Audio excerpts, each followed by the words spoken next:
sleepy listener. Find a comfortable position, perhaps lying on your side, your head resting on a soft pillow. Let your breathing slow down and let your mind wander away from the worries of the day. Tonight, we are going to travel together to a very different place and time.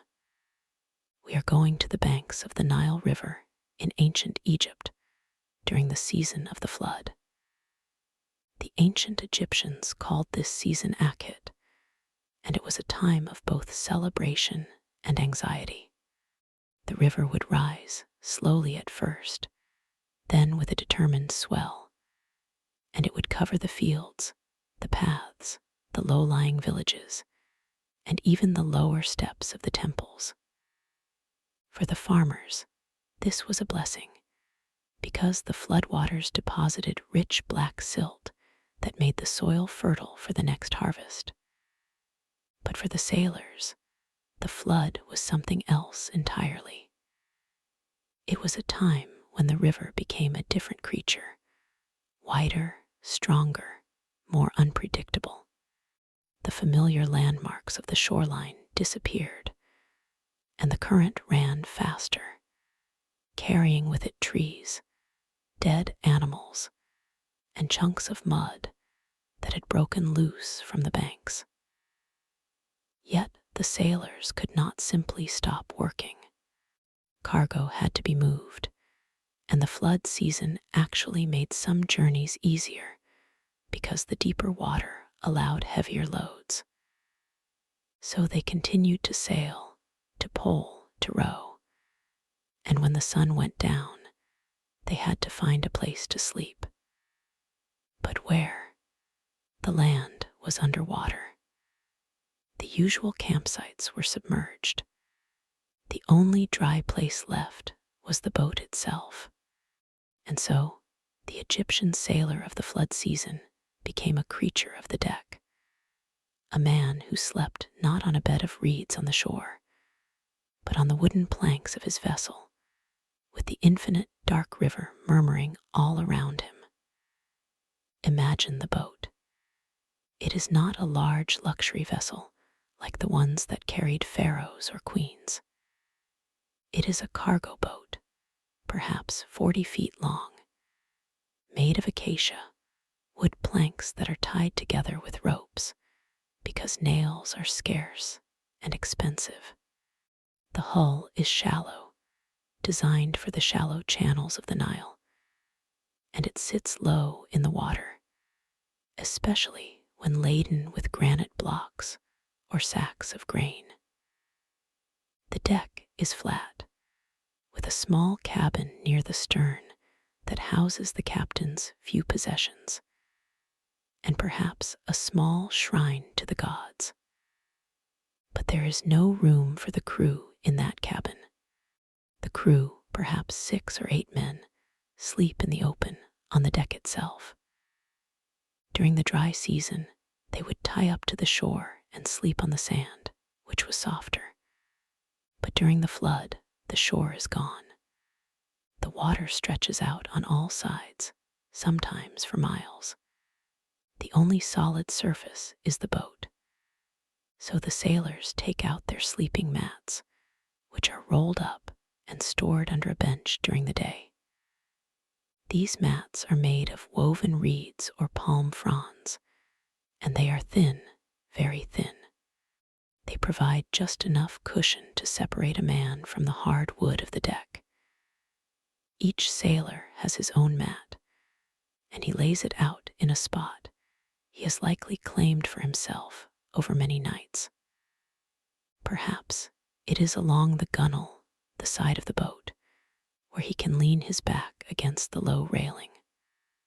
Or perhaps it is in the middle of the deck, where he can look up at the stars. But there is a problem.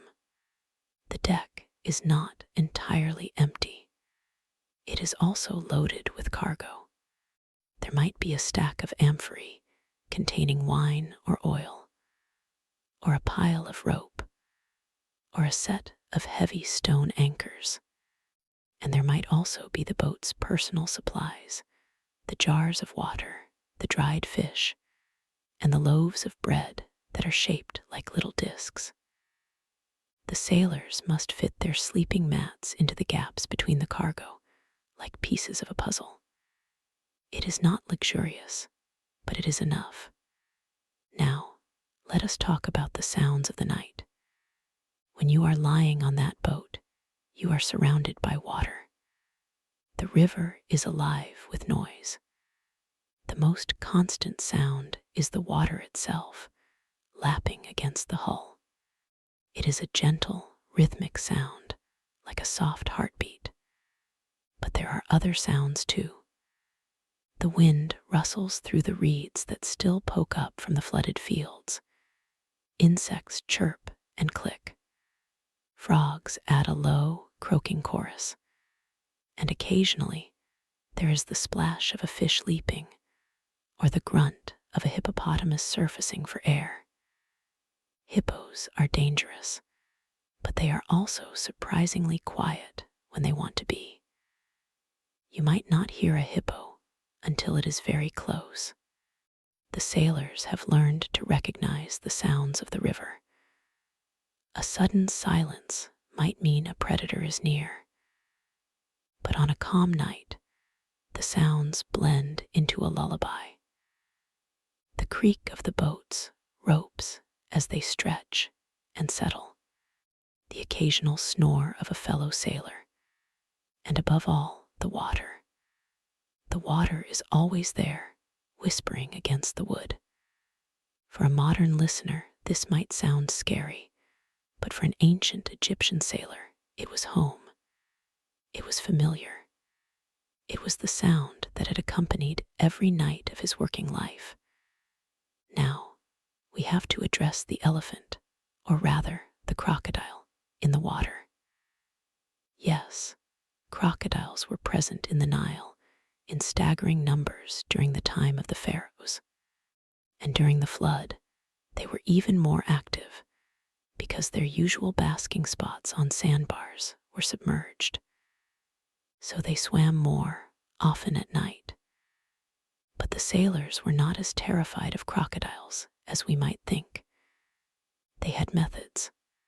First, they anchored in the deep channel, away from the marshy edges where crocodiles like to hunt. Second, they kept a fire burning in a small clay brazier on the deck. The light and smoke were thought to discourage reptiles. And third, they believed in the protection of the goddess Sobek, who had the head of a crocodile. By invoking Sobek, they hoped he would keep his children away. There is also a humorous practicality. Crocodiles generally do not attack boats. They are ambush hunters, and a wooden boat does not look like prey. So the sailors, lying on their thin mats, only a few inches above the water, felt reasonably safe. They had more to fear from each other, or from a sudden storm, or from the river itself, which might sweep away a poorly anchored boat. But they slept. They slept because they had to. The work of the day required rest, and the body can adapt to almost any environment when it is exhausted. Let us talk about the sleep itself. How did they position themselves? For comfort, they used whatever was available. A rolled-up cloak could serve as a pillow. A coil of rope might be a footrest. Some sailors preferred to sleep on their stomachs, with their faces turned to the side, so they could breathe in the cool night air. Others slept on their backs, staring at the sky until their eyelids grew heavy. The night sky over the Nile was spectacular. There was no light pollution, of course. The stars seemed close enough to touch. The ancient Egyptians knew the constellations well. They watched Orion, which they saw as the god Osiris. They watched the bright star Sirius, which they called Sopdet, and whose rising in July heralded the start of the flood season. So, as the sailors lay there, they might trace the familiar patterns, remembering the myths their mothers had told them. It was a form of meditation, a way to drift off. And then there was the matter of keeping warm. Nights along the Nile during the flood season could be surprisingly cool, especially when the wind picked up. The sailors had cloaks, usually made of wool or linen, which they pulled over themselves. They might also have a simple woolen blanket if they were lucky, but many just curled up, using their own body heat and the warmth of the deck, which had been heated by the sun during the day and still radiated a little warmth into the night. The boat itself offered some protection from the dew. The sails, made of linen, were often draped over the cargo or the cabin to create a temporary canopy. Sometimes the sailors would rig a simple awning using a pole and a cloth, making a sort of tent. Under this, they would sleep, sheltered from the stars and the occasional drop of dew. It was not waterproof because rain was extremely rare in Egypt, so that was not a concern. The only moisture came from the river itself, which could condense and make the deck slippery. Before they settled down for the night, there was a ritual. The boat would be anchored in a chosen spot, often near an island or a high patch of land that remained above water, but far enough away to avoid the mudbanks. The anchor was a large stone with a hole through it, tied with a rope. They would lower it carefully over the side, testing that it held. Then the captain would offer a small prayer, perhaps scattering a few grains of barley into the water as an offering to the god Happy, who controlled the flood. The crew would then share a meal, usually a simple dish of bread and beer, and perhaps some roasted onions or fish.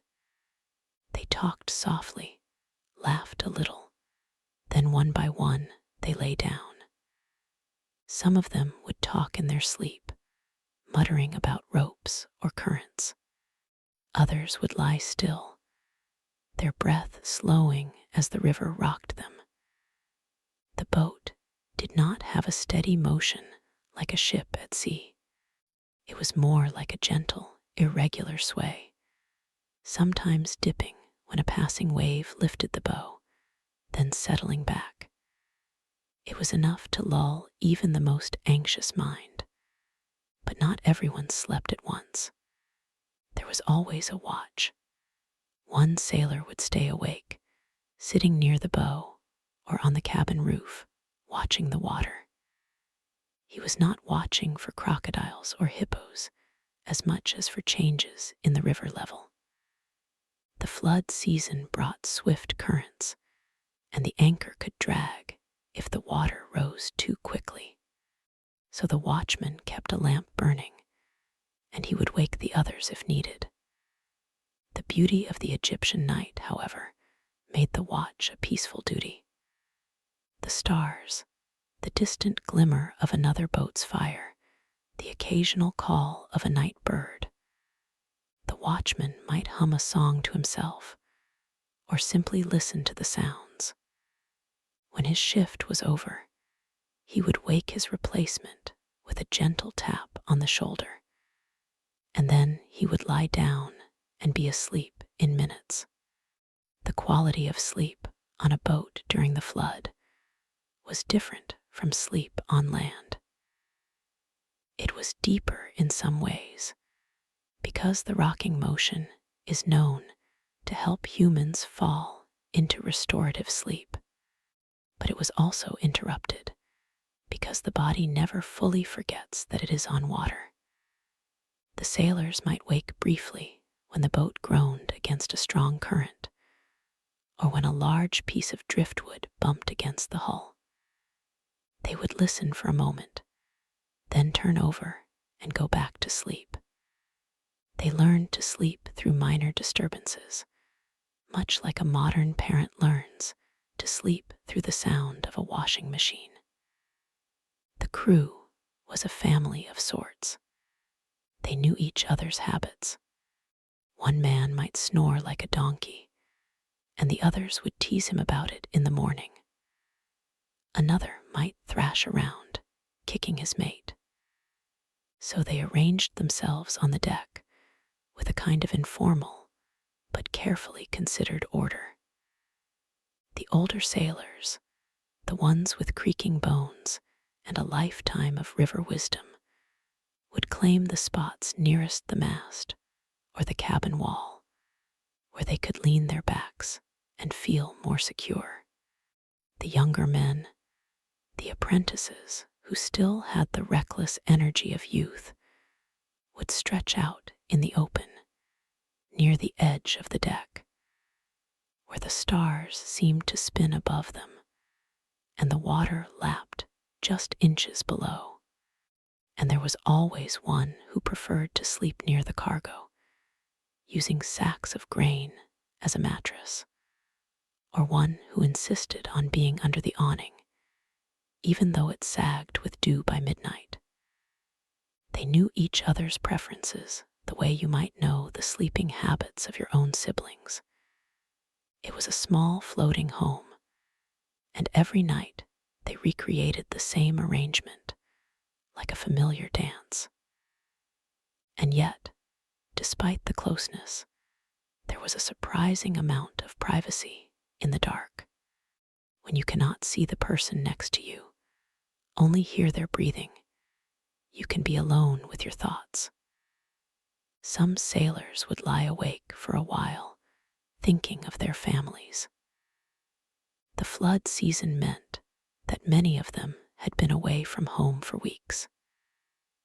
Their wives and children were living on higher ground, in the thick mud brick houses that lined the desert edge, or in temporary shelters built on the narrow strips of land that remained above the water. They would send messages with passing boats, a simple note on a shard of pottery, saying they were well. But the distance was measured not just in miles, but in the slow drift of the river. A message could take a day or two to reach its destination, and by then the flood might have shifted the channels. One sailor might think of his son, who was learning to fish. Another might remember the smell of his wife's hair, the way she braided it with scented oils. These were the quiet moments when the night felt both vast and intimate. The river did not care about their longing. It simply flowed. But the sailors carried their memories like small lanterns, and they held them close as they fell asleep. Now you might wonder about the dreams they had. Do we know what an ancient Egyptian sailor dreamed of? We cannot be certain, of course, because dreams leave no records. But we can guess, based on what they wrote in their letters and stories. They dreamed of the gods, of course. Osiris and Isis, Horus and Set. They dreamed of the journey through the underworld, which was itself a journey on a river. They dreamed of crocodiles and hippos, but not always in a fearful way. Sometimes the crocodile in a dream was a protector, a sign of strength.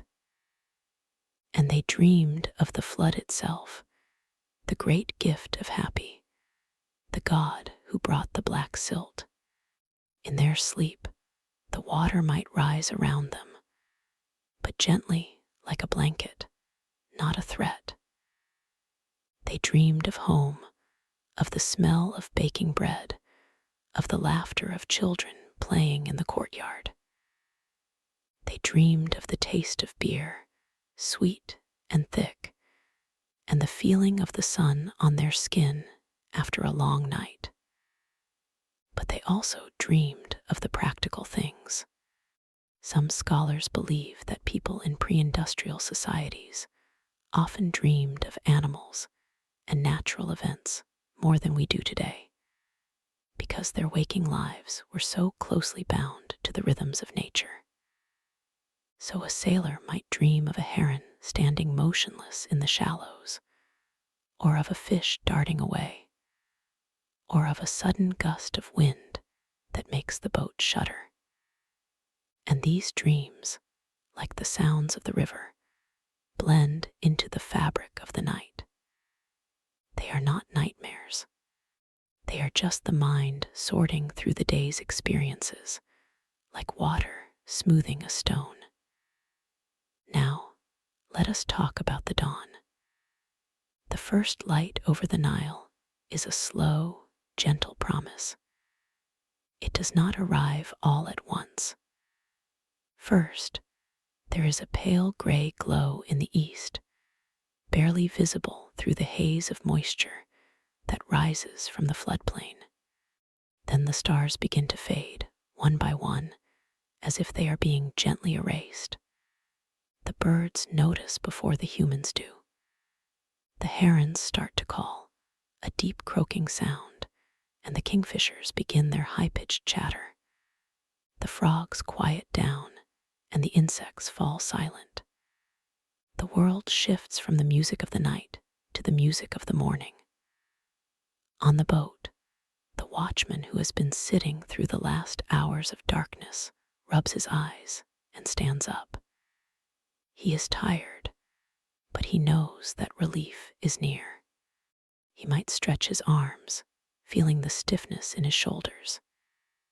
He looks at the horizon, where the first curve of the sun appears, orange and soft.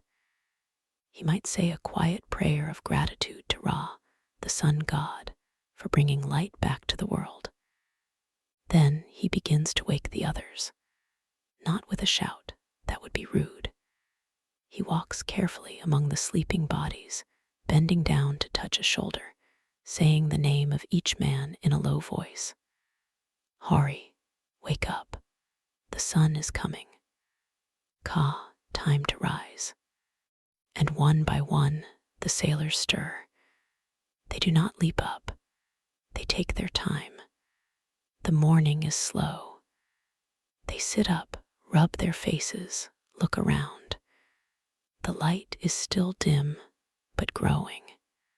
They can see the landscape now, the vast expanse of water, the distant line of trees that marks the edge of the floodplain, the occasional island where a village stands on its high mound.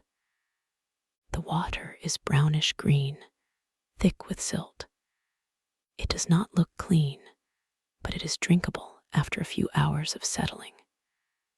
Some of the sailors take a clay pot, lower it over the side, and bring up water to splash on their faces. The water is cool, almost cold, and it wakes them up quickly. Then comes the ritual of breakfast. Again, simple. Bread that has been kept in a cloth bag, maybe a bit stale now. Beer, still cool from the night. Perhaps a handful of dates, if they were lucky enough to trade for them at the last village.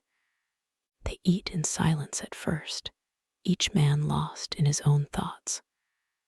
But then someone makes a joke about the snoring from the night before, and laughter ripples through the crew. The captain checks the anchor, making sure it held. He looks at the sky, judging the weather. The flood season, as I said, is hot and humid, but there can be sudden storms. He sniffs the air. It smells of wet earth and vegetation. That is the smell of the flood, the smell of life itself to an Egyptian. The farmers celebrate this smell because it means the fields will be fertile. The sailors know it too, as the smell that accompanies their work. Now the day begins. The sails are unfurled, damp from the dew. The ropes are checked. The anchor is hauled up, dripping water. The boat begins to move with the current, or maybe they use oars to steer toward the next destination. The sailors are awake, fully alive, their sleep already fading into memory. But the sleep was real. It was deep. It was a gift from the night. Let us pause for a moment to consider how this way of sleeping contrasts with our own habits. We live in rooms with walls and roofs, with beds that are raised from the floor, with pillows that are soft and clean. We control the temperature and the light. We have alarms that wake us at a precise moment. The ancient Egyptian sailors had none of that. They slept on a wooden deck that was sometimes hard, sometimes damp. They slept with the sounds of the river and the possibility of danger. They slept with the knowledge that the flood might change its course overnight, that the boat might drift. And yet, they slept. They slept because the body demands it, and because the river, for all its wildness, was also a cradle. There is a lesson in that, perhaps. The human ability to adapt, to find comfort in unlikely places, to surrender to slumber even when the circumstances seem far from ideal. It is a quiet kind of wisdom, born of necessity and reinforced by habit. The sailors did not lie awake worrying about the crocodiles. They did not stress about the next day's work. They let go because they had learned that the night would pass and the sun would rise, and they would still be here, floating on the great brown back of the Nile.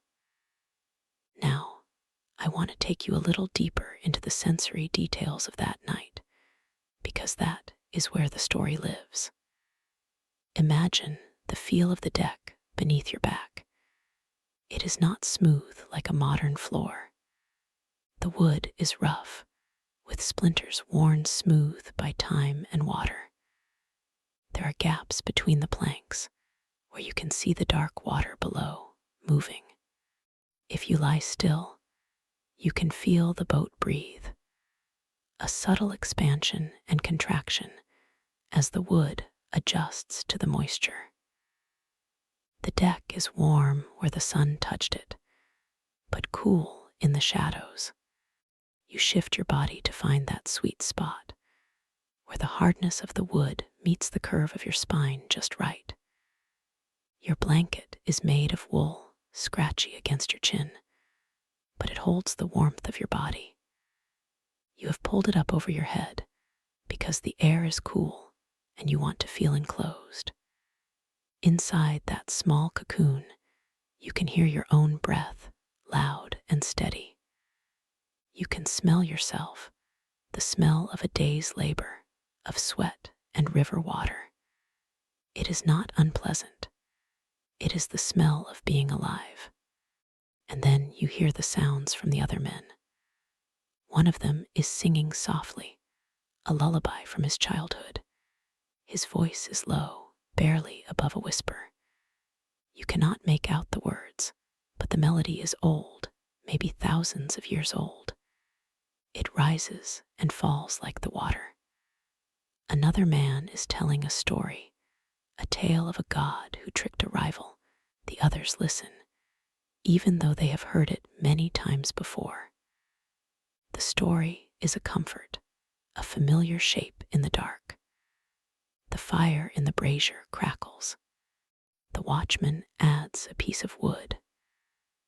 The flame flares up, sending shadows dancing across the sails. The light catches the eyes of a sailor who is still awake, and for a moment his face is illuminated. He is young, maybe 15 years old. He is far from home. His mother is worried, he knows. But here, in this moment, he feels part of something larger. The boat, the river, the night. He is a small piece of a vast world, and the world is holding him. He closes his eyes. The music of the river takes him. The slow, steady pulse, the whisper of reeds, the distant grunt of a hippo, which sounds almost like a sigh. He falls into sleep, not like falling off a cliff, but like sinking into warm water. Slowly, gently, deeper and deeper, until he is gone, lost in the dark, held by the flood. Now, let us talk about the variety of boats that the sailors used, because that shapes the sleeping experience.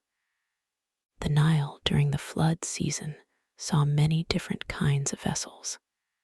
There were the large cargo boats, called baris, which were broad and sturdy, designed to carry heavy loads of grain, stone, and timber. These boats had a wide deck, sometimes covered with a canopy of palm fronds, and they could carry a crew of a dozen or more. Sleeping on a baris was relatively comfortable because there was plenty of space. The deck was high enough above the water that you did not feel the dampness as much. The sailors could spread out, find a spot away from the snorers. But there were also smaller fishing boats called papyrus rafts or wooden skiffs.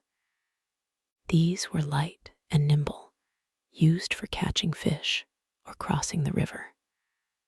On these, the sleeping arrangements were much more cramped.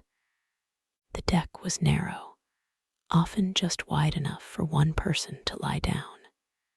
Two men would have to take turns sleeping, or they would sleep in shifts, with one curling up in the bow while the other sat in the stern and kept watch.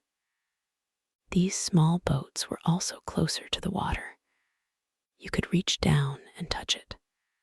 The rocking motion was more pronounced, almost like being in a cradle, but also more vulnerable. If a hippo surfaced right next to the boat, it could tip it over. So the fishermen, when they slept, did so lightly, with one eye open, so to speak.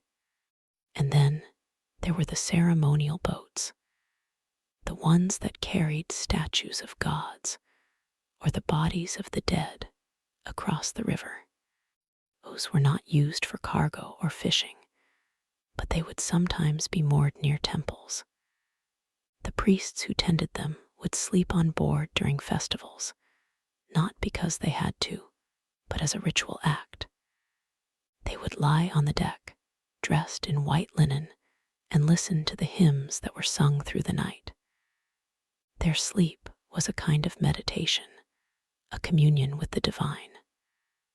But for the common sailor, the working sailor, the sleep was practical.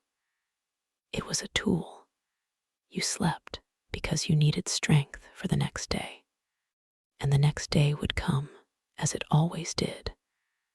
The sun would bake the deck, and the wind would dry your skin, and you would haul ropes and steer through the currents. You would eat your bread and drink your beer, and you would laugh with your mates.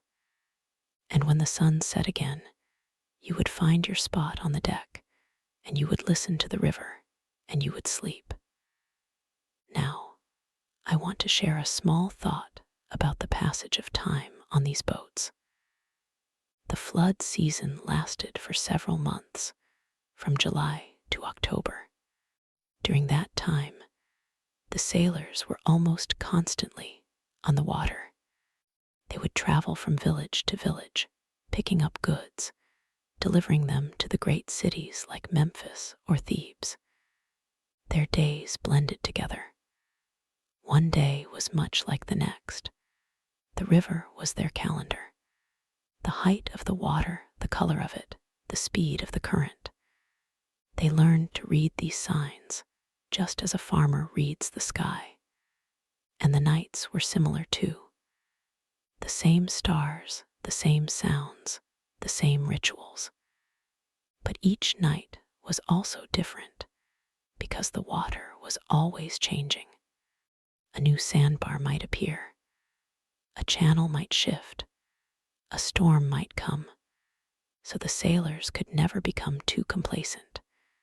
They had to be present, even in their sleep. Part of their mind stayed alert, like the watchman. It was a skill they developed over years, a way of resting without fully letting go. This kind of sleep is not known to us. We have our comfortable beds and our dark rooms, and we assume that good sleep requires silence and stillness. But the Egyptian sailors would have found our bedrooms strange, even disturbing. The stillness would have felt unnatural. The silence would have been deafening. They would have missed the rocking, the sounds, the presence of others. They would have found it hard to sleep in a room that did not move. So there is something to be said for their way of sleeping. It was not perfect.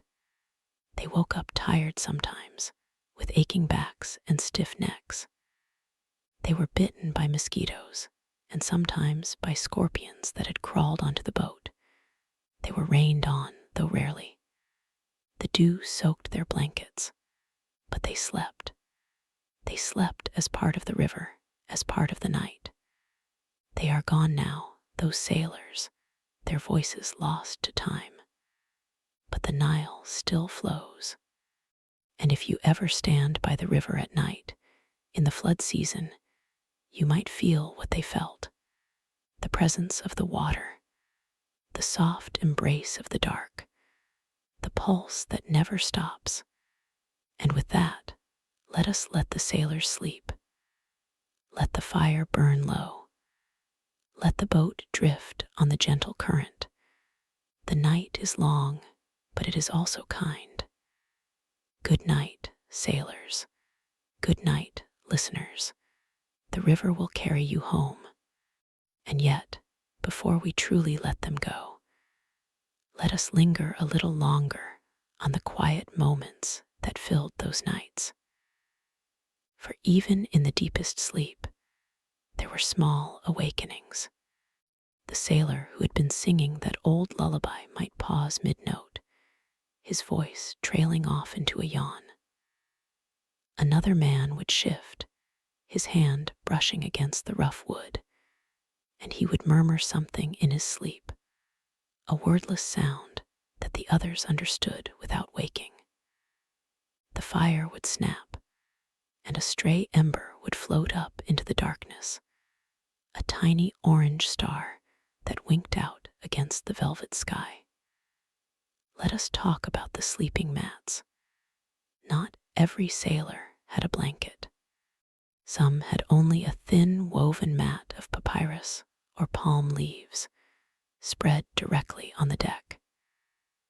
These mats were cool and slightly springy, but they did not cushion much. A sailor who used a mat learned to sleep on his side, letting his hip take the pressure, his knees pulled up toward his chest. It was the position of a child in the womb, and perhaps that was fitting, because on the river you were always being born anew each morning. The mat would smell of the reeds it was made from, a dry, grassy scent that mingled with the dampness of the boat. Over time, the mat would absorb the oils of a sailor's skin and the salt of his sweat, and it would become soft, almost like cloth. A good mat was a treasure. A sailor would mend it with thread made from plant fibers, and he would carry it from boat to boat, year after year. And there were pillows, though they were nothing like what we use. A pillow was often a curved wooden headrest, carved to fit the curve of the neck. It looked uncomfortable, and it was, at first.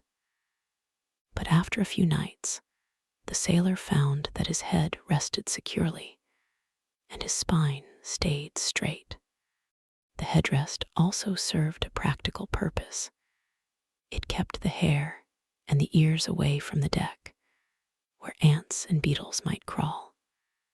Some headrests were plain, just a block of wood.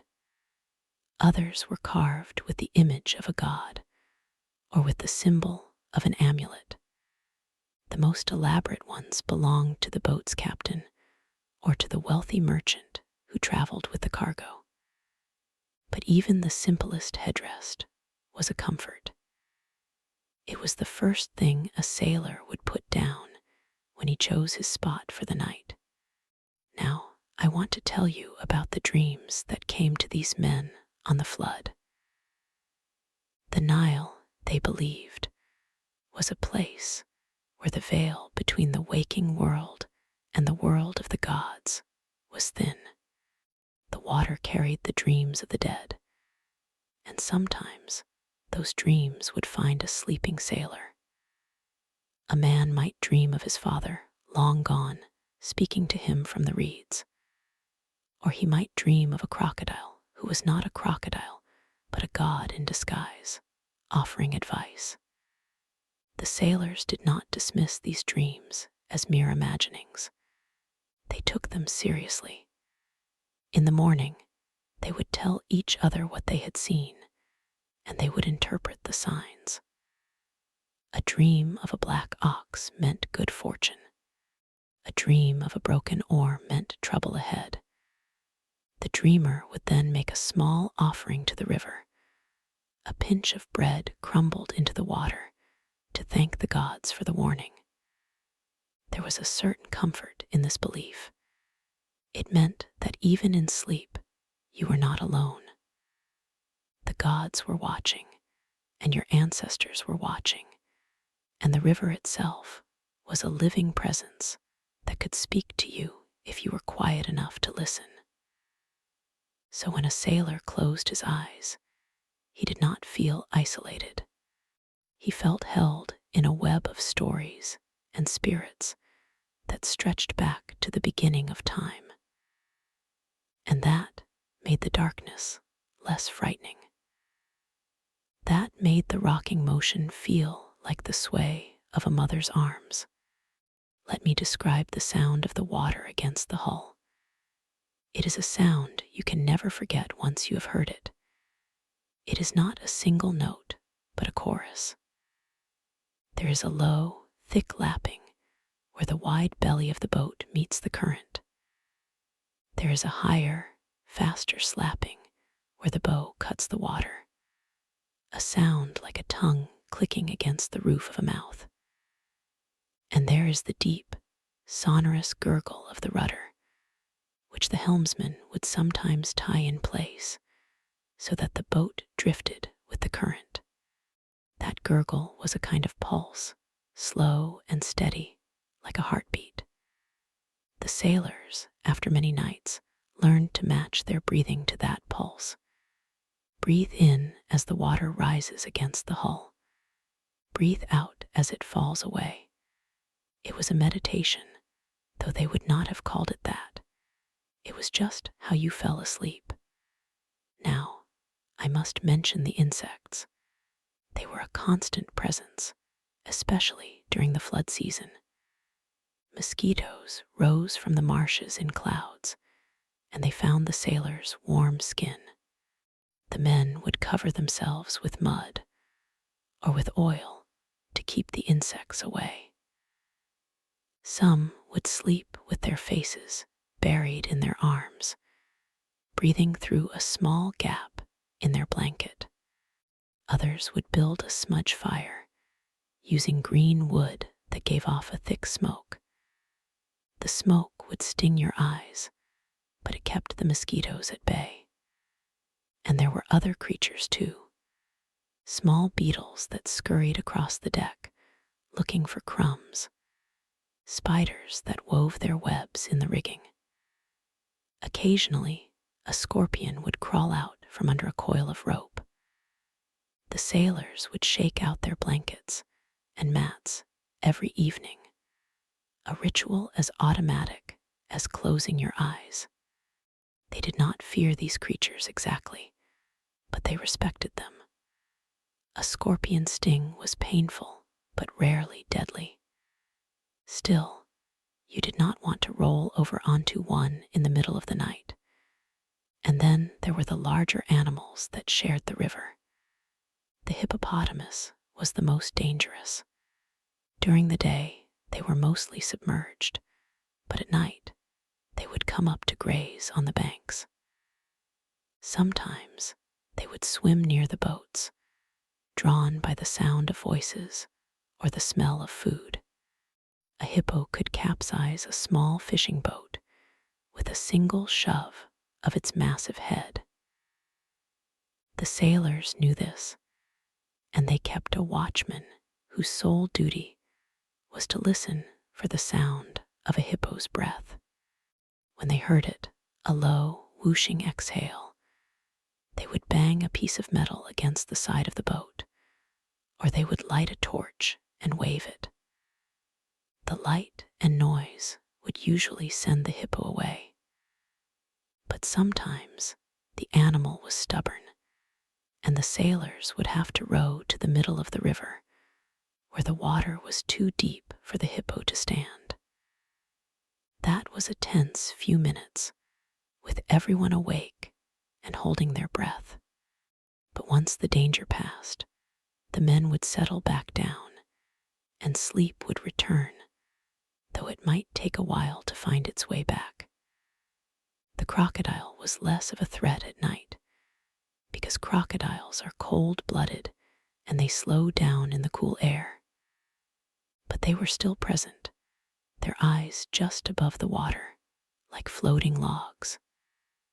The sailors did not swim after dark, and they kept their hands and feet inside the boat. A child who dangled a foot over the side would be scolded sharply. The crocodile was a symbol of the god Sobek, and while the god was revered, his earthly form was not to be trusted. The sailors would mutter a small prayer to Sobek before they slept, asking him to keep his children away from the boat. And somehow, the prayer helped, gave a shape to the fear, and once the fear was named, it became manageable. Let us turn now to the social life of the boat. The crew was not a random collection of men. They had a hierarchy. The captain or the boat's owner had the best spot. He might sleep in a small cabin if the boat had one, or he would claim a section of the deck near the stern, where the relative calm was greatest. The helmsman, who was second in command, would sleep near the rudder, so that he could grab it quickly in an emergency. The rowers and the deckhands would sleep wherever they could find a space, but they respected a certain order. The older men, the ones who had been sailing for decades, would take the spots near the center of the boat, where the rocking was least pronounced. The younger men, the apprentices, would be assigned the edges, where the spray sometimes reached, and where the wind was stronger. And there was a cook, though the cook did not have a special title. He was usually a man who was too old for the heavy work, but still strong enough to manage a fire. He would sleep near the brazier, so that the embers could be rekindled at dawn. The cook was also the keeper of the beer jars, and that made him popular. Before sleep, he would often pass around a small cup of beer to each man, not enough to get drunk, but enough to soothe the muscles and warm the belly. The beer was thick and slightly sour, like a thin porridge, and it was drunk through a reed straw to filter out the husks. But it was a comfort. It was a small kindness at the end of the day. Now, I want to describe a particular night that might have happened. Imagine it is late in the flood season, around the time of the full moon. The water has risen high, and the banks are barely visible.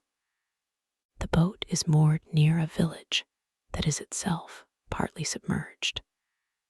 The villagers have built walkways of planks above the water, and you can see their fires flickering between the houses.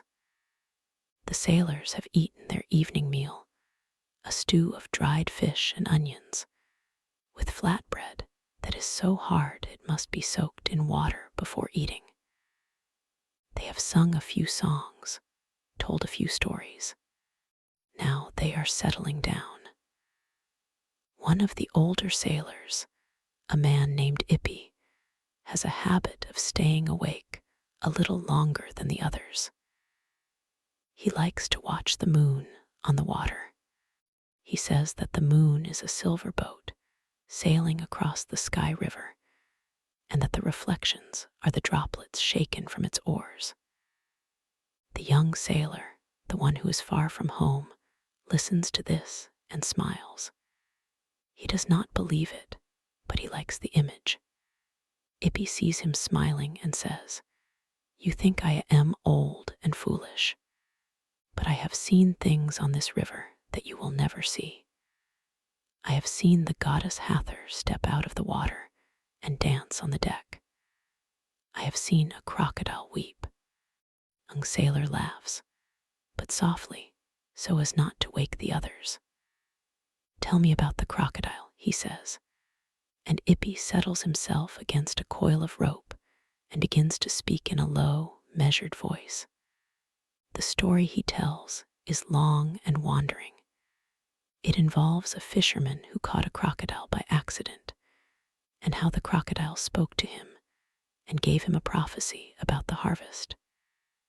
It is a story that the young sailor has heard before in different versions, but he does not mind.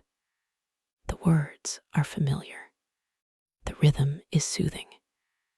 He lets his eyes close, and the story becomes a part of the night sounds, no different from the water or the wind. Ippy's voice grows softer, slower. He reaches the part where the crocodile reveals itself to be a god, and then he pauses. The young sailor is asleep. Ippy smiles and falls silent. He looks at the moon for a few more minutes, then he too lies down, his head on his arm, and he sleeps. The night passes. The watchman changes shifts. The fire is fed. A heron cries in the distance. The dew settles on the deck, and the sailors pull their blankets closer. And then, just before dawn, a strange thing happens. The water begins to recede slowly, almost imperceptibly. It is a sign that the flood season is nearing its end. The sailors do not notice it in their sleep, but the boat shifts, settling into a new angle. The ropes creak, the hull groans, and then, as if in response, the first light appears on the eastern horizon, a pale blush of pink and orange. The river turns from black to gray to gold. The sailors stir. One of them coughs. Another stretches, his joints cracking. The young sailor opens his eyes, and for a moment he does not know where he is. Then he sees the water, and he remembers.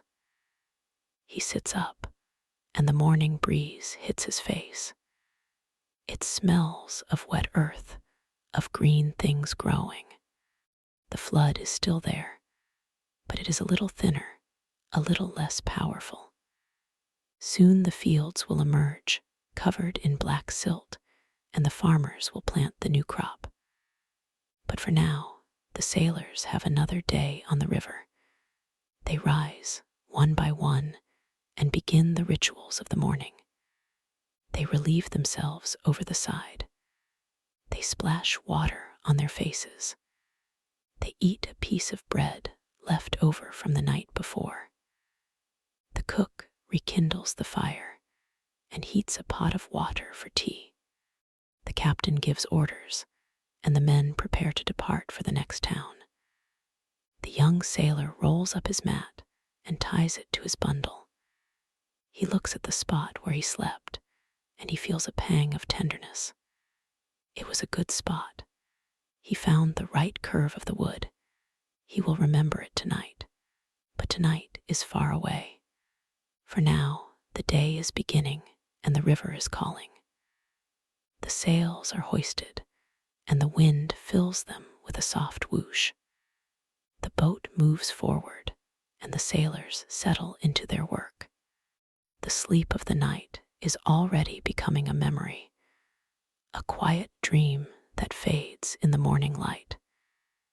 Yet something of it lingers, a feeling of peace, a sense of being held, and that feeling will carry them through the day until the sun sets once more and they find their spots again and the river takes them home.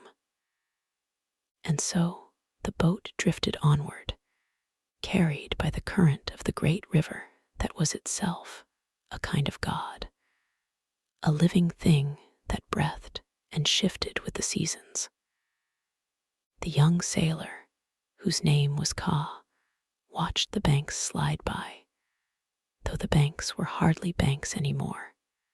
They were lines of dark water meeting darker land, with only the tops of palm trees and the roofs of houses showing above the flood.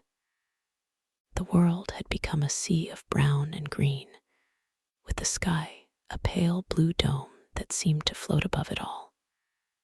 The sun climbed higher, and the air grew warm, but not yet hot. The flood season had a way of softening the heat, drawing moisture from the river, and filling the air with a thick, drowsy weight. Ka had been sailing for 3 years now. He had left his village when he was 14, because there were too many mouths to feed, and he was the third son. His father had given him a bundle of bread and a clay jar of beer, and had said, "Go to the river. The river will find you a place." And it had.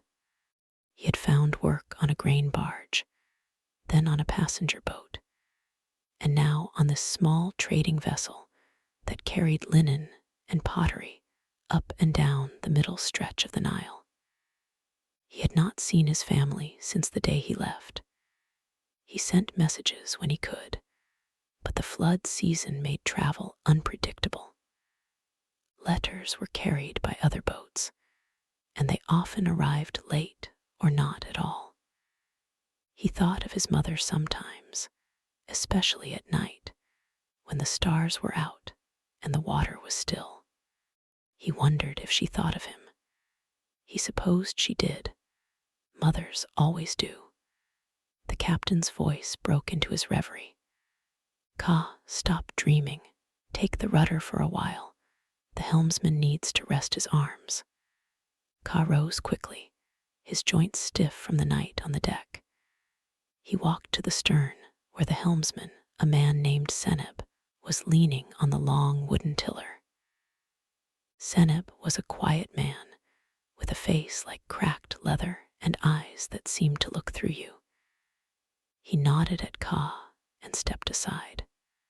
"Keep her steady," he said. "The current is strong today. The flood is still rising in the south." Ka took the tiller. It was warm from Seneb's hands. He felt the vibration of the water through the wood, a low hum that traveled up his arms and into his chest. The boat was alive, and the tiller was its spine. For a long time, nothing happened. The boat moved at a slow, steady pace. The sails were full, but the wind was gentle. Ka adjusted the rudder by small degrees, keeping the bow pointed toward the distant line of trees that marked the channel. The flood had erased all landmarks, had to know the river by its feel, by the way the water pressed against the hull, by the subtle changes in color and current. Ka was still learning. Seneb could read the river like a scribe reads a scroll. He could tell you where the sandbars were, even when they were 10 feet underwater. He could smell the approach of a storm a full day before it arrived. Ka hoped that one day he would have that knowledge. But for now, he was content to simply hold the tiller and watch the water slide past. The morning wore on. The sun reached its highest point, and the heat became a weight that pressed down on everything. The sailors who were not working found shade under the awning that had been stretched over the midsection of the boat.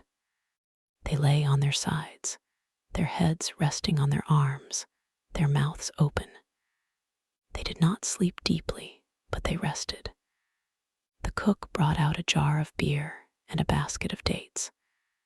The dates were sticky and sweet, and they left a film of sugar on the fingers. The sailors ate them slowly, savoring each one. Ka was given a handful, and he ate them while he held the tiller, spitting the pits into the river. The pits floated for a moment, then sank.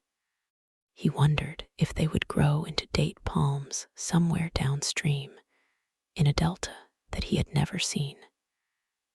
In the afternoon, they passed a village that was almost entirely submerged. The houses were built on stilts, and the water lapped at the floors. The villagers moved about on small boats or on platforms made of reeds. Children were swimming in the streets, laughing and splashing.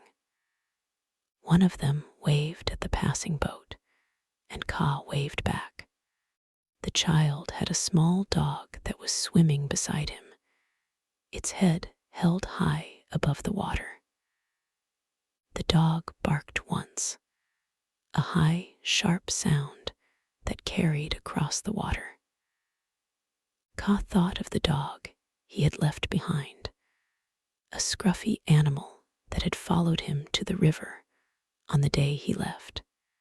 He had not looked back because his father had told him not to. If you look back, you will go back, his father had said. And Ka had wanted to go forward. He still did. The captain called for a halt. They moored the boat to a group of palm trees that stood like sentinels in the flood. The water was deep enough that they could tie the ropes to the trunks, and the boat settled into a gentle sway.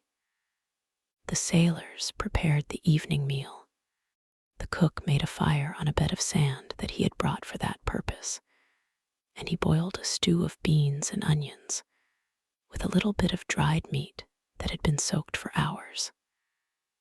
The smell filled the air, mixing with the smell of wet earth and green leaves.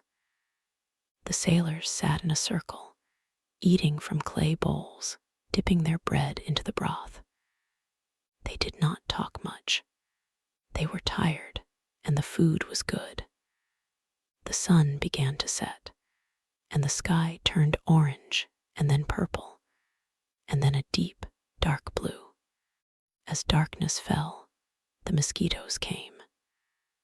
They rose from the water in clouds, their high-pitched whine filling the air.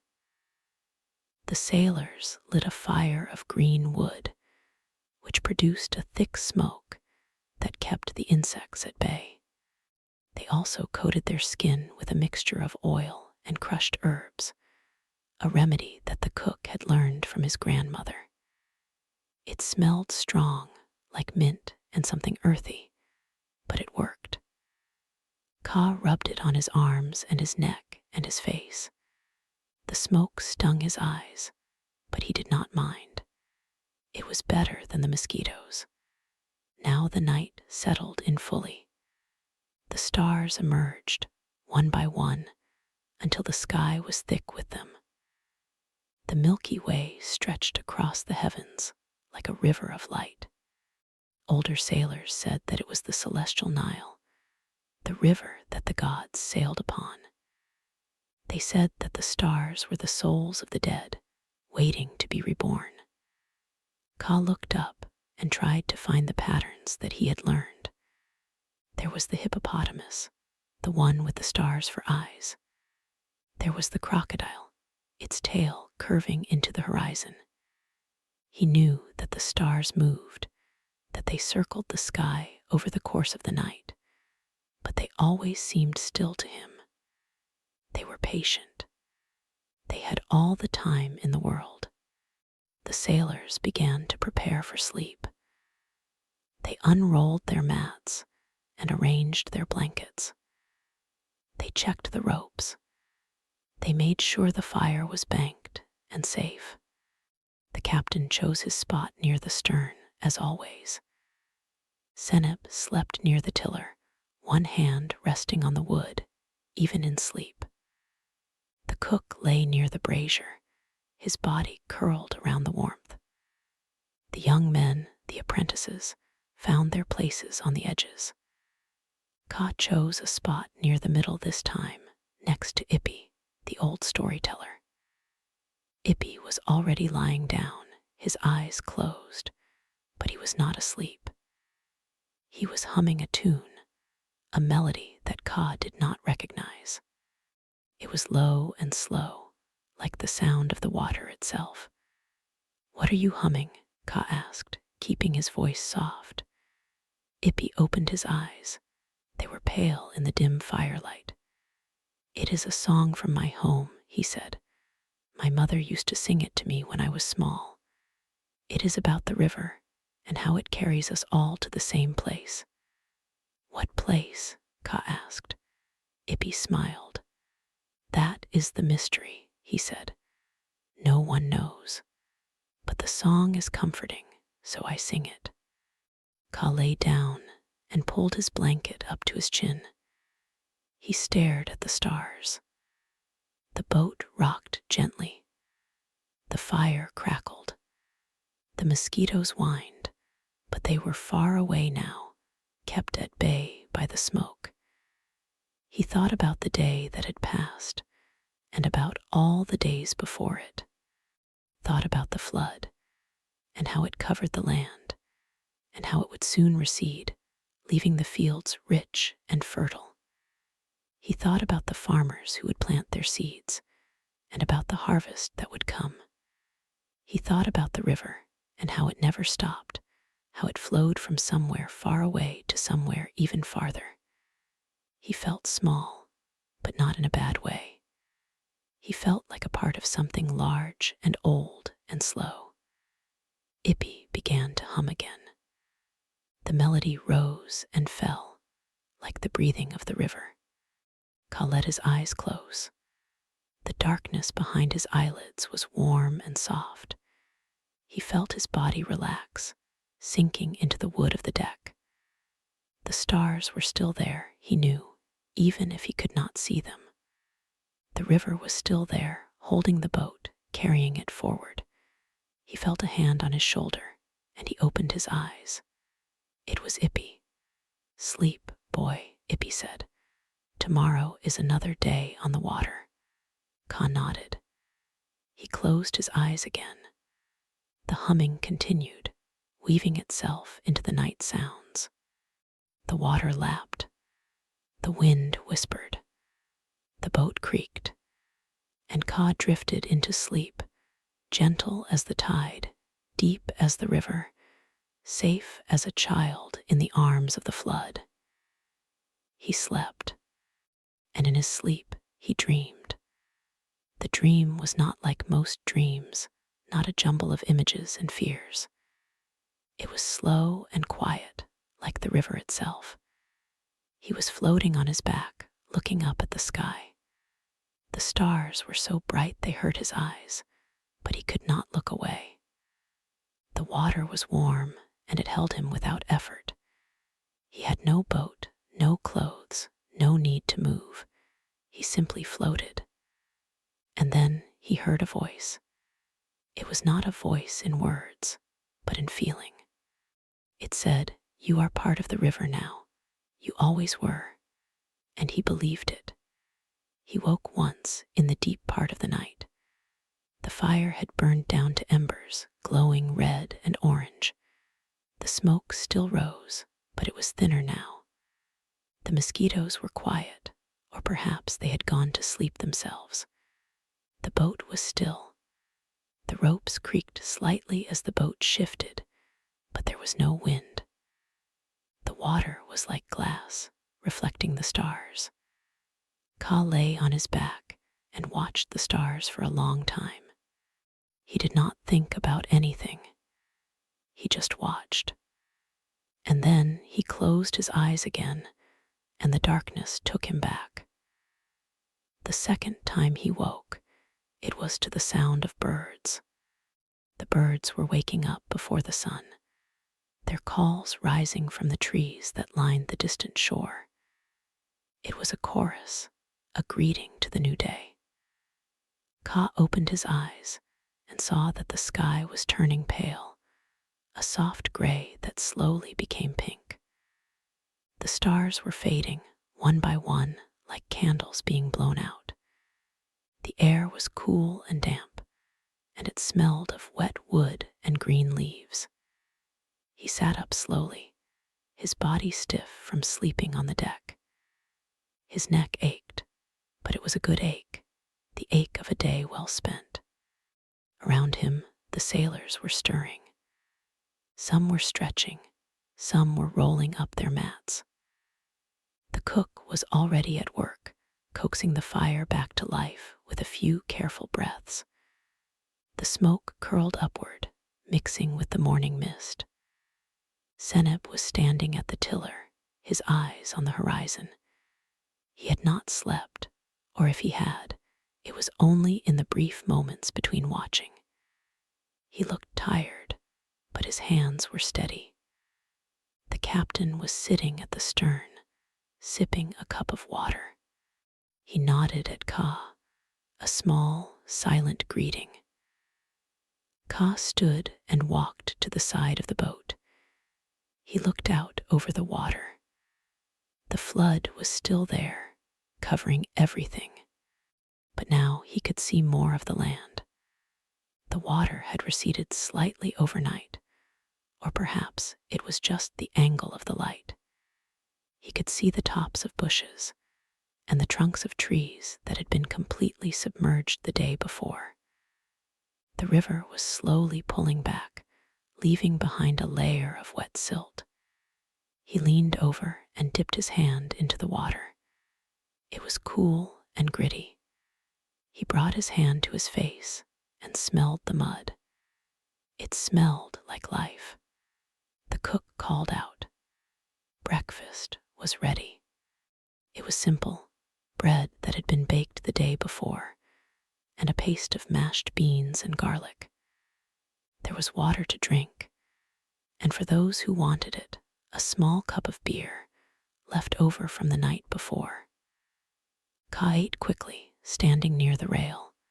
He was hungry. The bread was hard, but the bean paste made it soft. He chewed slowly, tasting the garlic. He drank the beer, which was flat and slightly sour. It was not the best beer he had ever had, but it was cold, and it woke him up. The sailors finished their breakfast and began to prepare for the day. They checked the ropes, the sail, the rudder. They made sure the cargo was secure. The captain gave the order, and the mooring ropes were untied. Seneb took the tiller, and the boat began to move. The sail caught the early morning wind, and the boat glided forward, leaving the palm trees behind. Ka watched the trees shrink in the distance. They looked like tiny sticks, then like dots, then nothing. The day was clear. The sky was a pale blue with a few white clouds that looked like ostrich feathers. The sun was warm, but not yet hot. The floodwater was calm, and the boat moved smoothly. Ka sat near Seneb, watching him work. Seneb did not speak much. He would grunt from time to time, or point at something in the water. Once, he pointed at a log that was drifting near the boat. Ka looked more closely, and saw that it was not a log. It was a crocodile, its eyes barely above the surface, watching them. The crocodile did not move. It just floated, patient and still. Seneb did not seem worried. He kept the boat moving, and the crocodile slowly fell behind. Ka felt a chill run down his spine, but it passed. The crocodile was just part of the river, like everything else. In the middle of the morning, they came to a place where the flood had created a wide, shallow lake. The water spread out in every direction, with only a few clusters of trees breaking the surface. The wind died down, and the sails went slack. The boat slowed, then stopped. The sailors took out the oars. They rowed slowly, steadily. The rhythm was soothing. The oars dipped into the water, pulled back, rose, and dipped again. Ka was given an oar for the first time. He sat on the bench next to Ippy, who showed him how to hold it, how to angle the blade, how to match the stroke of the others. It was harder than it looked. The oar was heavy, and the water resisted. His arms ached after only a few minutes. But he kept going because Ippy was beside him, counting the rhythm in a low voice. 1, 2, pull, 1, 2, pull. And soon Ka found the rhythm, and the oar became part of him. They rowed for an hour. The sun rose higher, and the heat returned. The sweat dripped from Ka's forehead and ran down his back. His hands began to blister. But he did not stop. He could not stop. The boat depended on him, on all of them. He looked at the other sailors. They were sweating too. Seneb was at the tiller, his face set in concentration. The captain stood at the front, watching for deep water. He would point, and the rowers would adjust. It was a dance, slow and coordinated. Finally, they reached the other side of the shallow lake. The channel narrowed again, and the wind returned. The oars were put away, and the sail was raised. The boat picked up speed, and a cool breeze washed over them. Ka slumped against the side, exhausted. His arms felt like wet rope, but he was happy. He had rowed.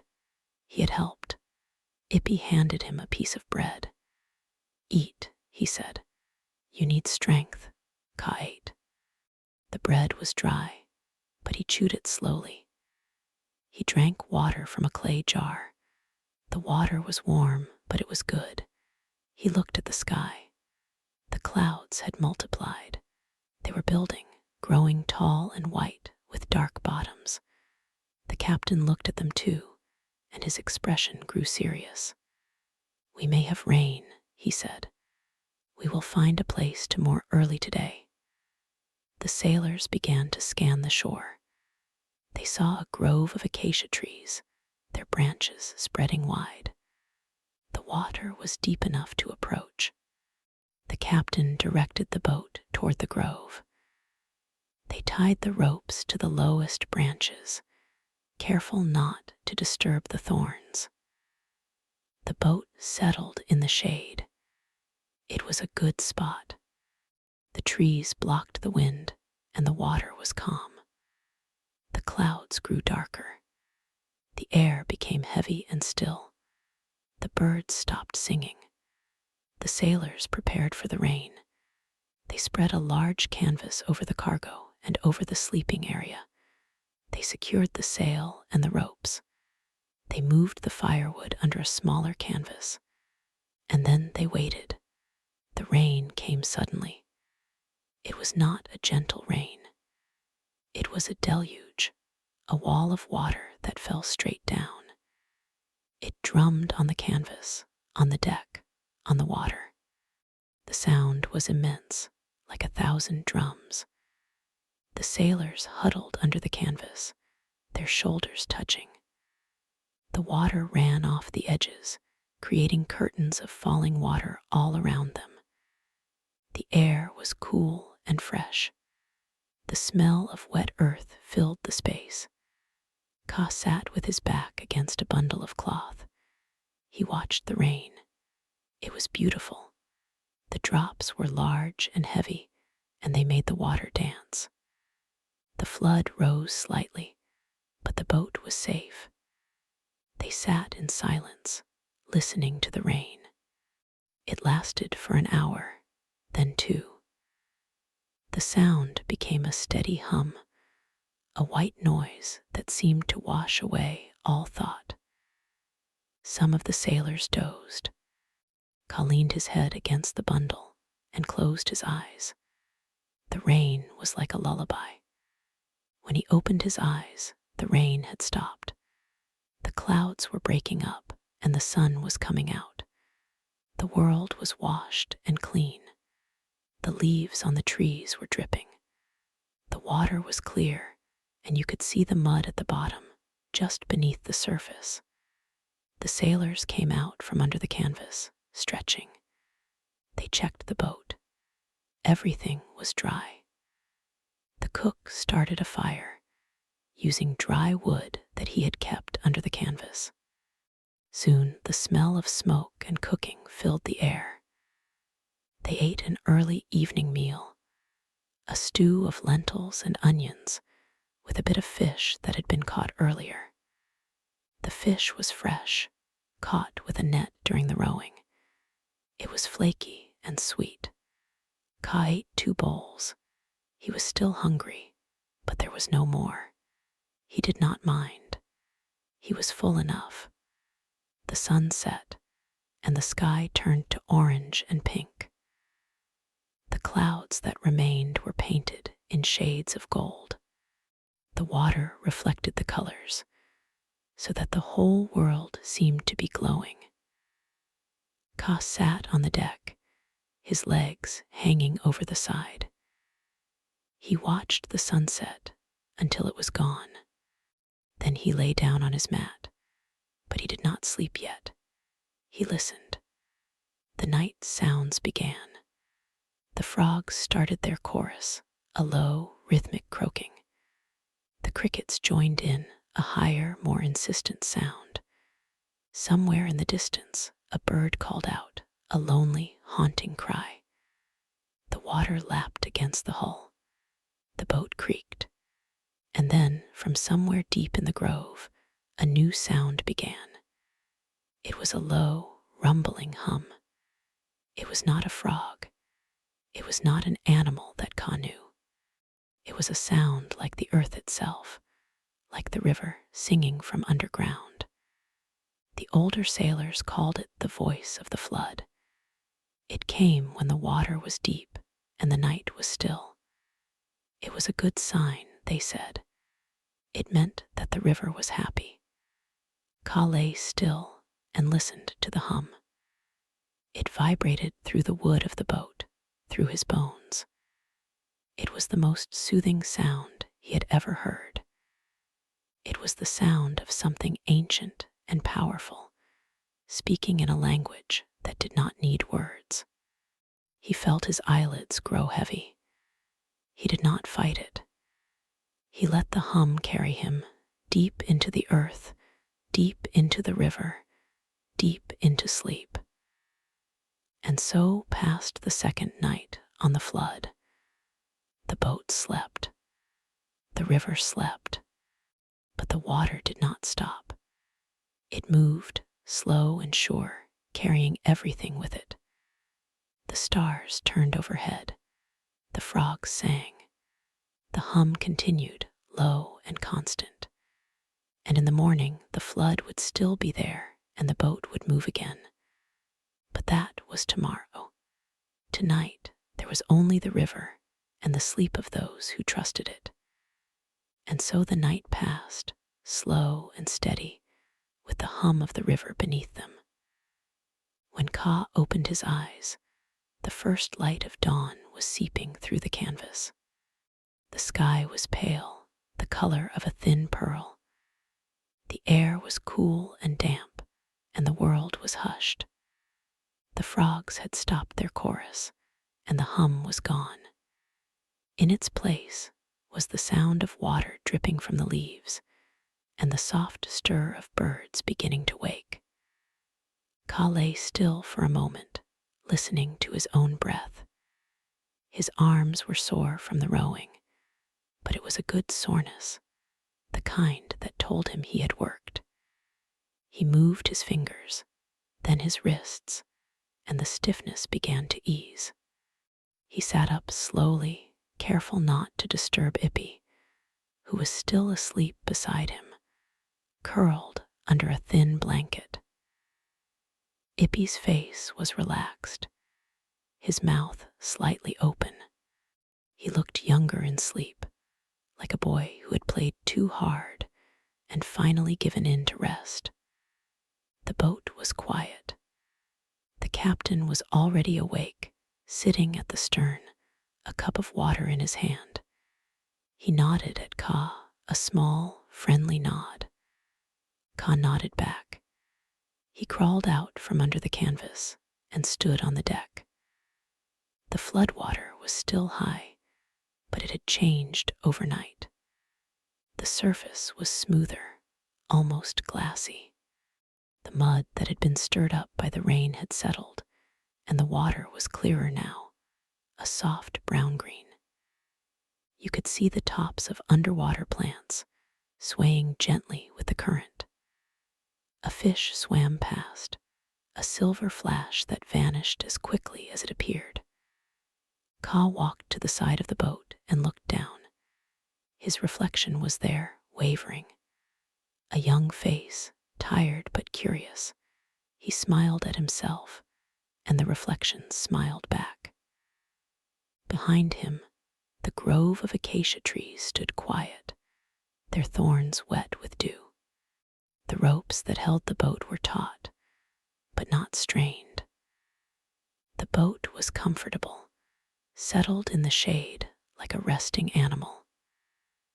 The cook was already awake too, building a small fire on a flat stone he had placed on the deck. He used dried reeds and a bit of flint.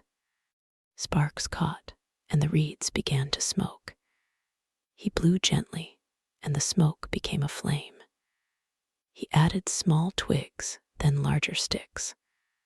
The fire crackled softly, a warm sound in the cool morning. He put a clay pot over the fire, filled with water. Soon, the water would be hot, and they would have tea. Ka watched the fire. The flames were small and modest, but they held a kind of magic. They brought warmth and light and the promise of food. The fire was a companion, like the river. He had never thought of a fire as a companion before, but here, on the boat, everything had a presence. The water, the wood, the rope, the canvas. They were all part of the same quiet world. The other sailors began to stir. One by one, they crawled out from under the canvas, yawning, stretching, rubbing their eyes. Seneb was the last. He came out with his hair tousled and his tunic wrinkled. He looked around, squinted at the sun, and grunted. He walked to the side of the boat, cupped some water in his hands, and splashed it on his face. He shook his head like a dog, sending droplets flying. Then he sat down beside Ka and said nothing. That was fine. Ka had learned that Seneb did not need words. The tea was ready. The cook poured it into small clay cups, dark and fragrant. It was a simple tea made from dried mint and honey. The sweetness warmed Ka's throat. He held the cup in both hands, feeling the heat travel into his fingers. He drank slowly. The morning seemed to stretch out, long and unhurried. After the tea, they ate a breakfast of bread and dried figs. The bread was left over from the day before, a little stale, but good with the figs. Ka chewed each bite carefully. The figs were sweet and chewy, with tiny seeds that crunched. He counted them in his mind, 12 figs for him.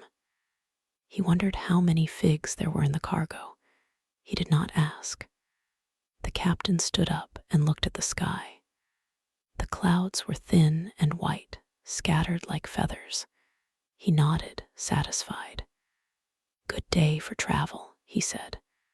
"The wind will come from the north, light but steady. We will make good time." The sailors began to prepare the boat. They untied the ropes from the acacia branches, careful to avoid the thorns. They pulled the canvas off the cargo and folded it neatly. They checked the sail, the ropes, the oars. Everything was in order. The captain took his place at the front, and Seneb took the tiller. The sail was raised. It filled with a gentle breeze, and the boat began to move, sliding out of the grove and into the open water. The day was golden. The sun was warm but not harsh, and the breeze kept it from being too hot. The water was calm, and the boat moved smoothly, with barely a sound. Ka sat in his place, his back against the side of the boat, his knees drawn up. He watched the shore as it slid by. They passed fields that were now lakes, with only the tops of the date palms visible. They passed villages that were built on raised platforms, connected by narrow walkways. People were on the walkways, going about their morning routines. A woman was washing clothes in a basket. A child was chasing a dog.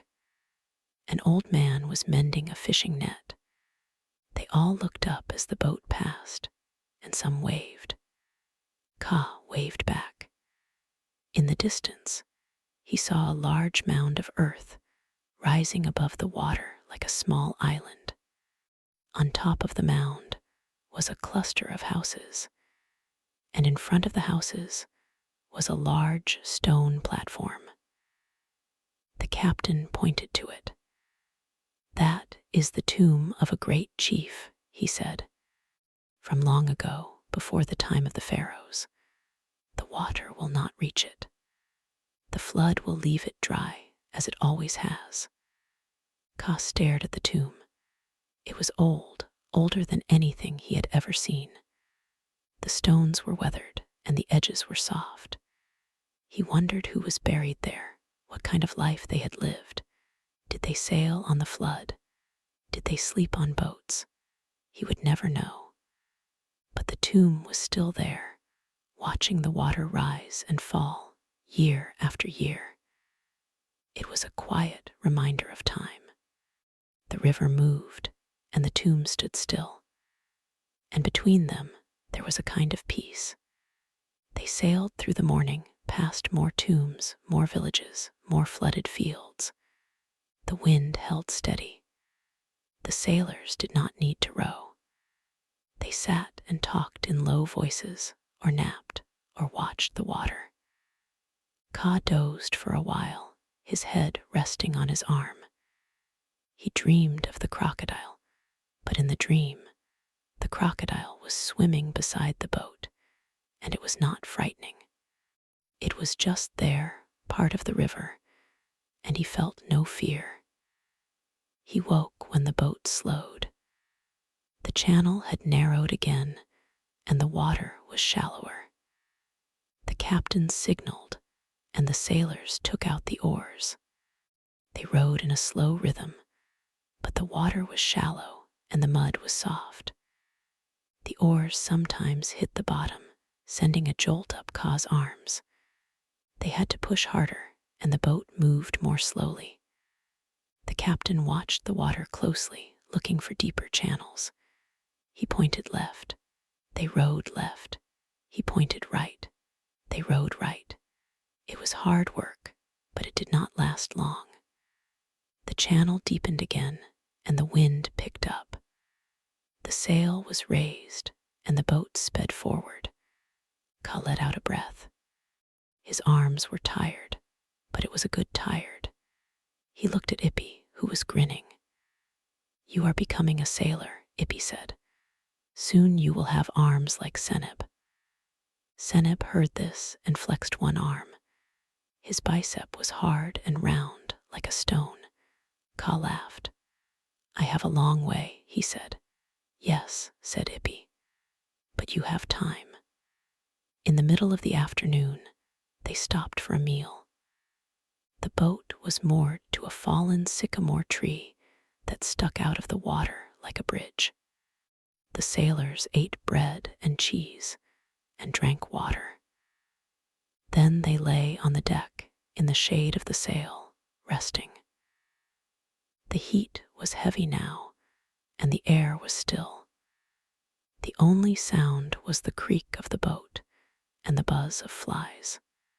Ka lay on his back, staring at the white sky. He felt the warmth of the wood under him, the gentle rock of the boat. He closed his eyes and let himself sink into the peace. When he opened them again, the sun had shifted and the shade was gone. The captain was standing over him. "Time to go," he said. "We have a long way to the next safe mooring." They untied the boat and moved on. The afternoon wore on. The wind grew lighter and the boat slowed. The sailors took out the oars again and they rowed.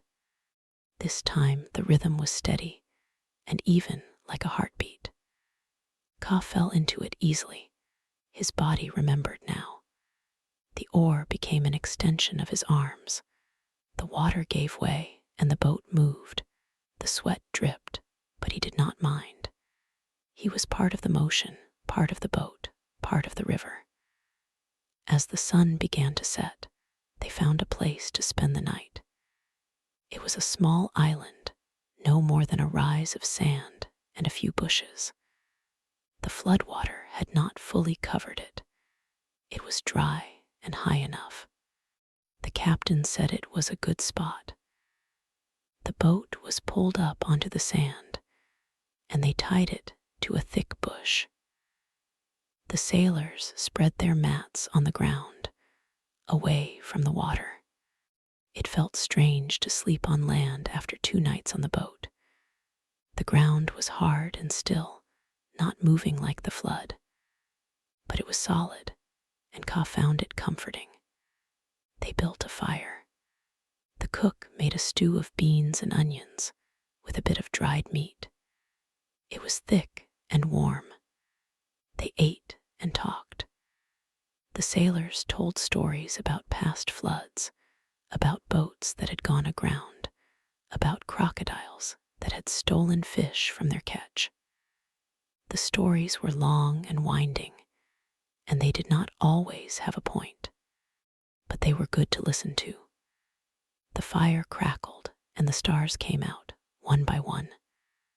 The sky was clear and the stars were bright, thousands of them, scattered across the darkness like seeds. Ka lay on his mat, looking up. He had never seen so many stars. They seemed close enough to touch. He picked out one that was particularly bright, a reddish one. He decided it was his star. He would watch it every night. He whispered a small wish to it, a wish he did not say out loud. Then he closed his eyes. The ground was warm from the day's sun. The fire glowed and the embers popped. The sailors settled into sleep. The sound of their breathing mixed with the hiss of the fire and the distant croak of frogs. It was a different kind of sleep than on the boat. On the boat, the water was always there, holding you. On land, the earth was there, holding you.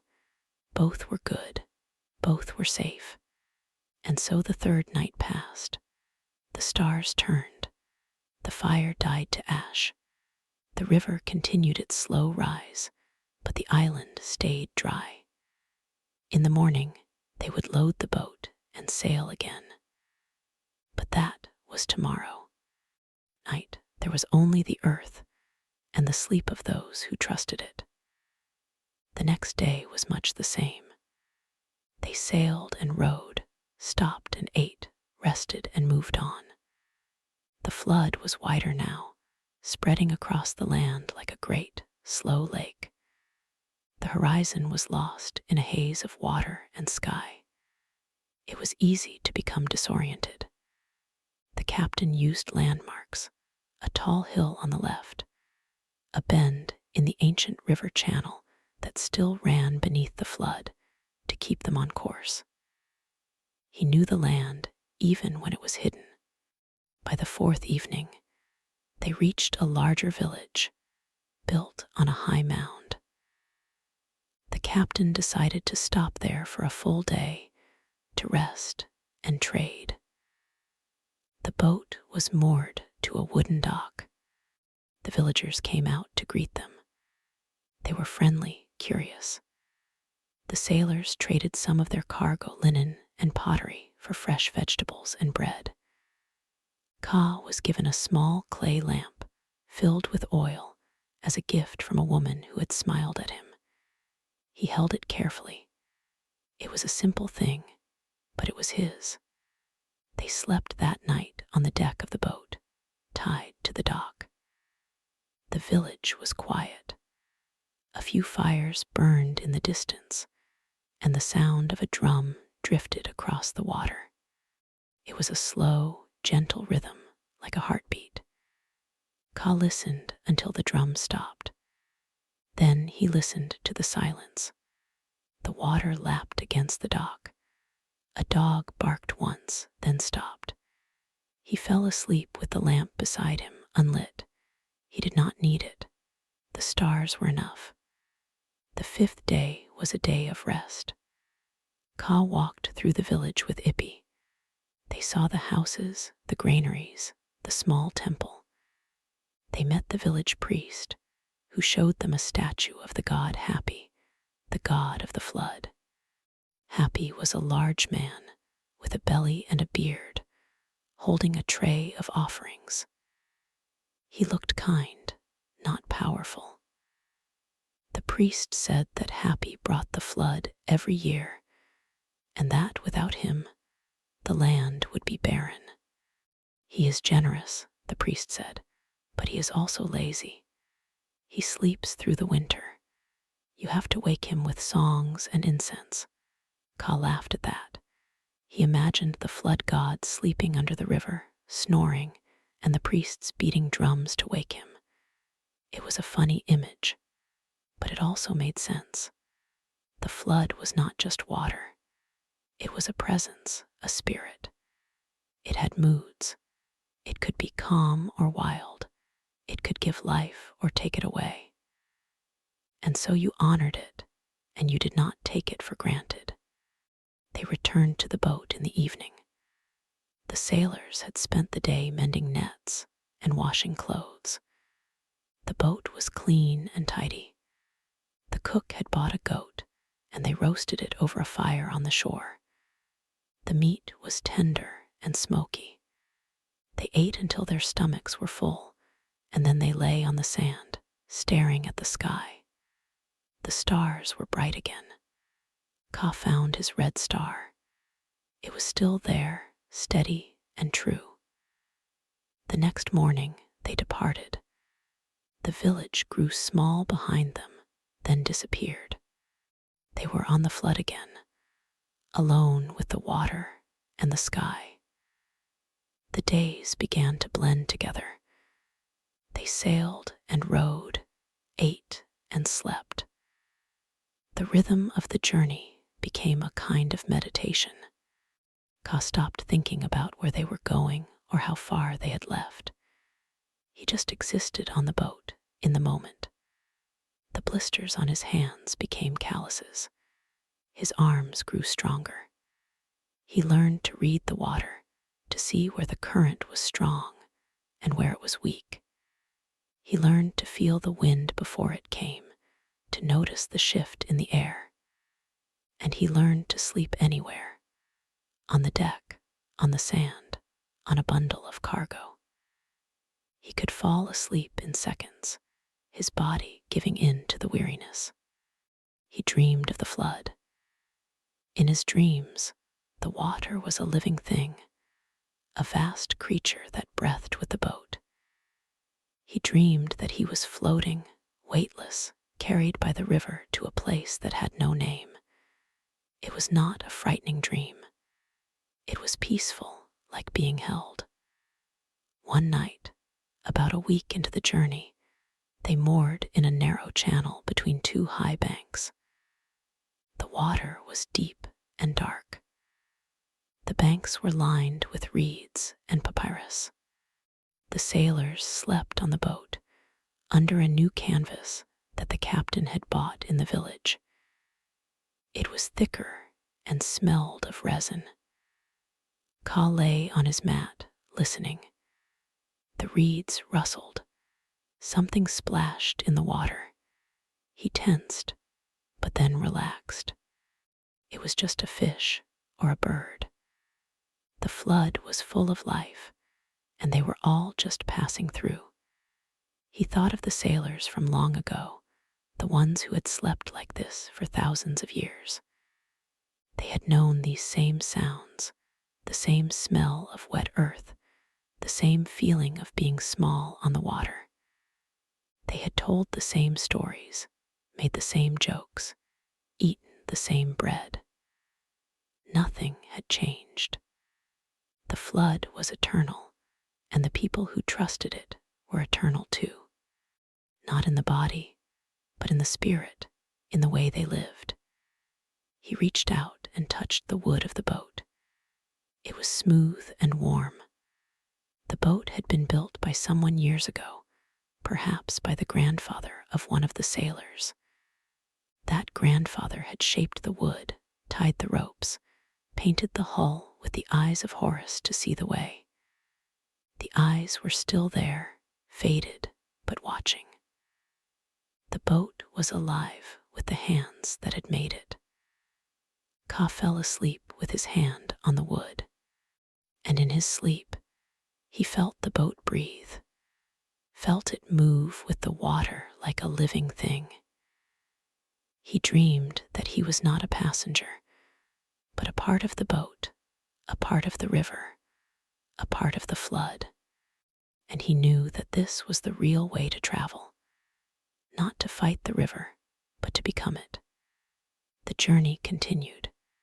They passed more villages, more tombs, more fields. The flood began to recede, slowly, imperceptibly. The water was going down. The captain said that in a few weeks, the land would be dry again, and the farmers would plant their crops in the fertile mud. The river would shrink back to its bed, and the flood season would end. But for now, it was still high. They had time. On the last night of the full moon, they moored on a broad sandbar that had emerged from the water. The moon was round and white, so bright that it cast shadows. The sandbar was pale and soft. The sailors built a fire, but the moonlight was almost as strong as firelight. They sat in a circle, talking and laughing. Someone took out a flute and played a simple melody. The tune was slow and sweet, like a lullaby. Ka lay on his back, looking at the moon. It was so clear that he could see the dark patches, the seas and craters. The Egyptians called them the hair on the moon, the shape of a rabbit. He could see it if he squinted. The flute played on. The fire crackled. The water whispered. And Ka thought, this is what it means to be alive. To be here on this sandbar under this moon with these men. To have eaten and worked and slept. To have been carried by the river. To trust that the morning will come and the boat will move again and the flood will carry you home. He closed his eyes. The music faded into the background. The moonlight filtered through his eyelids, a soft pink glow. He felt the sand under him, cool and damp. He heard the water, endless and patient, and he let go.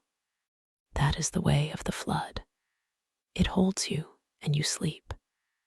And when you wake, you are somewhere new. Not because you have gone anywhere, but because the river has moved you. And you have moved with it. So ends the story of Ka and the sailors on the flood. It is not a story with a dramatic ending. It is a story of days and nights, of bread and tea, of rowing and sleeping. But that is the kind of story we need sometimes. A quiet story. Story that helps us remember that we are not separate from the world, but part of it. That we can rest, and the world will carry us. And now, as the moon sets and the stars fade, we too can close our eyes. We can imagine the boat moving slowly through the dark water. We can hear the hum of the river, deep and low. We can feel the warmth of the wood, the softness of the mat, the weight of the blanket. We can trust that we are held, just like the sailors were held. And we can sleep. Good night, traveler. The flood is waiting.